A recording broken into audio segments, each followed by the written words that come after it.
Hey everybody, AcidRain64 here, and welcome back to another part of Let's Play The Legend of Zelda: Link to the Past. In the last part, we got us a decent amount of collectibles, and I plan on heading towards the next dungeon in this part. But first, there's a couple things I want to show off while we're here in Lake Hylia. First off, there is this place over here, which is called the Wishing Well, and it'll become important later in the game, as you'll see. But if we come in here, we find ourselves a fountain. Pond of Happiness. Throw some rupees in and your wishes will surely come true. Do you want to throw rupees? Sure. We're gonna go ahead and do 20 rupees. Now, the way that this works is happiness increase 20 rupees. In total, your happiness is 20. You become happier by one step. For your reference today, you will have good luck. All right. So the way that this fountain works is that for every 100 rupees you throw in to this pond, you will have an option of upgrading your arrows or your bombs by 5. So the max you can get is, let's see. Yeah, the max bombs that you can get is 50, and the last upgrade that you get will be 10. So you'll upgrade to 40, and then you get the next upgrade after that is 10, which gives you 50 bombs. And the max arrows you can get is 70, so you would upgrade to 50, and then the last upgrade will give you 70. So that's really good. But that will cost you about 1,400 rupees. I will probably do this off screen and have it fully upgraded by the end of the game. And I'll probably do that once I get like tons of rupees. Also, the luck. We got good luck. There's actually only 2 lucks that really matter if you get them. There's Big Trouble, which means that the next 10 enemies you defeat will not drop anything, which I guess kind of sucks. And then you can get Great Luck, which means that the next 10 enemies will always drop something when defeated, which is really nice. So I'm going to come back in here 4 more times and get 20 more or 80 more rupees thrown in, and then upgrade probably the bombs. And I did not mean to throw 20 in there or 5 in there. That was really dumb. Okay, so I will just cut back when I have that done.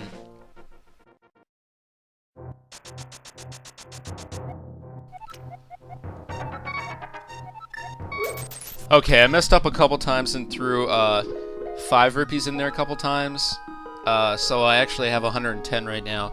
But after 100, the fairy appears and says, "I will make your wish come true. I want to carry more bombs or more arrows." Well, we have 30 arrows, and I don't really use arrows that much, so we'll go ahead and get more bombs. Then I will increase your carrying ability so you can carry 15 bombs at maximum. This is just a small happiness I can give you. Alright, sweet. And it fully fills up our bombs, which is really nice. So, like I said, I will come back here periodically off screen, and I will eventually upgrade the bombs and arrows up to the maximum. Which I actually never knew about this until I read this guide. And I'm like, that's really awesome. There's also something else I never knew about. We're going to go ahead and head back to the Ice Cavern, where we got the ice rod.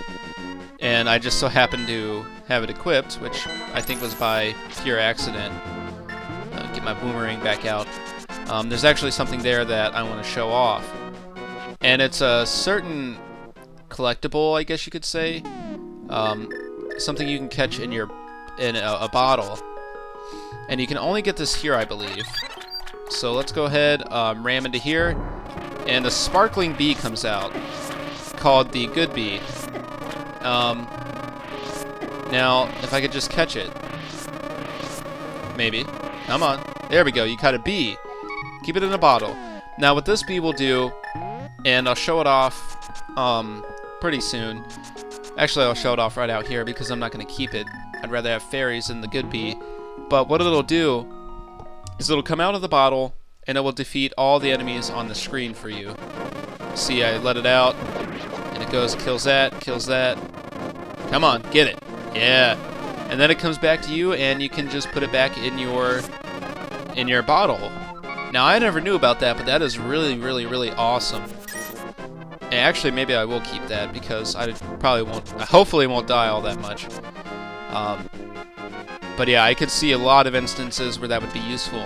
Now, I don't know what amount of enemy strength that goes up to. Like, I can't imagine that it'll kill every single enemy in the game in one hit, but I can imagine. Oh, there's a regular bee. We're gonna kill that. Ugh. But I could see that that'll be really helpful. Okay. Oh, we got a thing we can bomb. We can go and check this out. Maybe it'll be some rupees. Who knows? Let's see what we got. Oh, we got moldorms. Mini moldorms. Let's go ahead and kill these guys. I have no idea what's here. Nice. Yeah, this is just some kind of random cave. I'm just a little curious, actually. Okay, come on.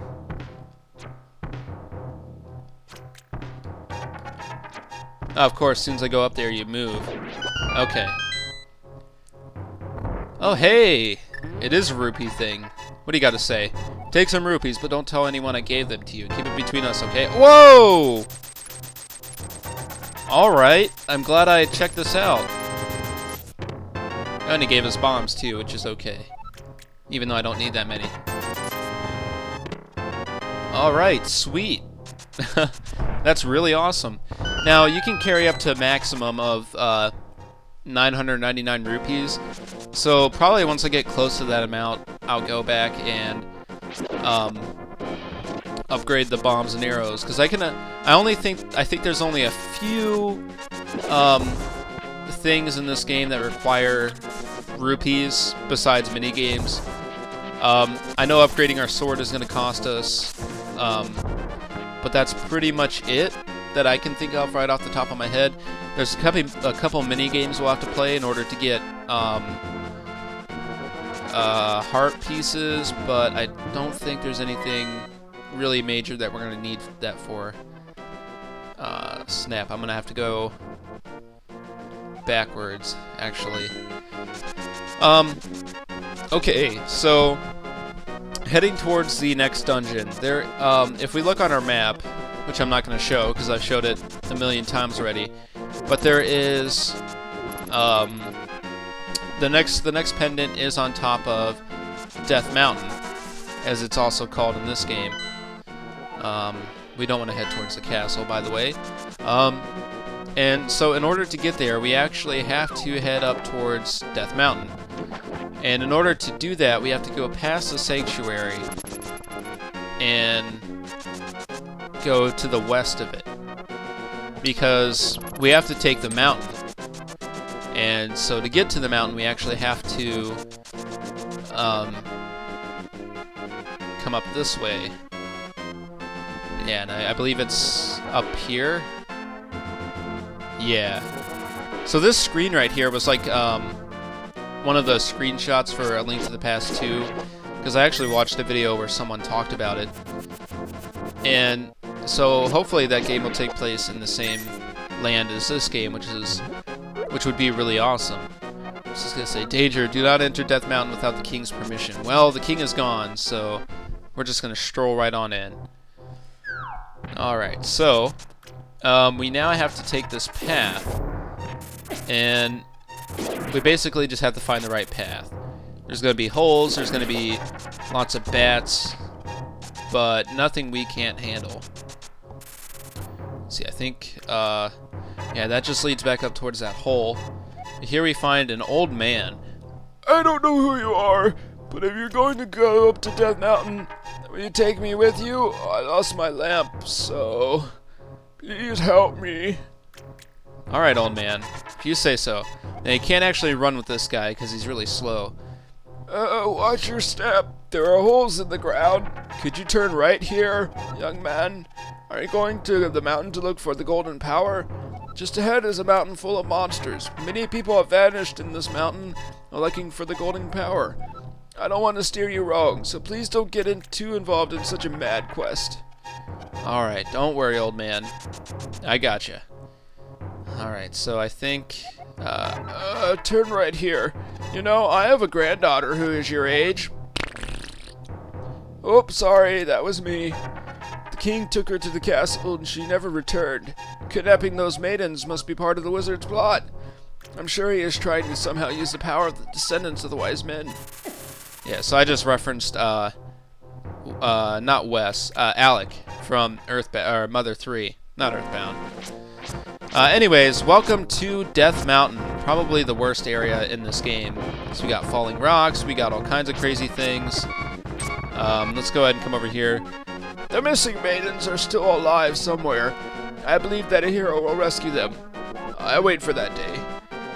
These are dangerous times. I talk too much. Anyway, thank you for your kindness to an old man like me. I wanted to give you this. If you wander into a magical transporter, gaze into this mirror. Somehow he knows about this. He gave you the magic mirror. This mirror is blue, clear, and beautiful. You feel like it is going to absorb you into another world. Alright, so that's actually a very important item for the next part of the game, as we'll see. Anyways, we can come back here and talk to the old man. The wizard has deceived the king, and now he is trying to open the way to the dark world. To complete your quest, you will need the moon pearl, which is in the tower on top of the mountain. All I can do for you now is to comfort your weariness. Come back here anytime. So he will give you a free healing session, I guess, if you come and talk to him, which is really awesome and really useful when you're trying to go through this mountain with all the rocks and crazy stuff. I believe this cave also leads you further up the mountain, I believe. I think. Something like that. Because I know you have to come up here at some point. But anyways, before we get too far into this, I believe... Oh, no, you're not safe. No one is safe from the rocks. Okay, yeah, we can go and wait here. This cave leads to the path back to Kakariko Village. Okay, so I'm going to go and end this part off here, and in the next part we will grab some things on Death Mountain that we can get, and then we will head into the third dungeon. So I will see you guys then.